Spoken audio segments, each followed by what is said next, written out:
The Euro-USD pair abandoned the 1.09 level last week, as pessimistic market sentiment supported the US dollar. The majority of market decisions were determined by two crucial factors. Initially, investors retracted certain wagers regarding the United States, US, reducing interest rates in March, in light of economic data that suggested the resilience of the domestic economy. Furthermore, concerns emerged as a result of subpar Chinese data and instability in the domestic housing industry, which advised investors against investing in high-yielding stocks. As the two-year anniversary approaches, property investments and transactions in China have continued to decline for the past 2 years.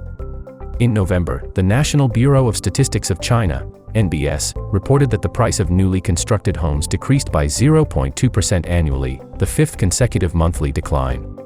Since May 2022, prices have been declining, with only one positive reading interspersed throughout. As a result, the markets are becoming increasingly apprehensive regarding the possibility of a significant economic recession within the nation and the potential negative repercussions it may have on other prominent economies. The downside pressure remains intact for the Euro-USD price, as the latest weekly candle formed a new low at the 1.0844 level. Moreover, the downside pressure got pressure from the 200 simple moving average level at the end of December 2023.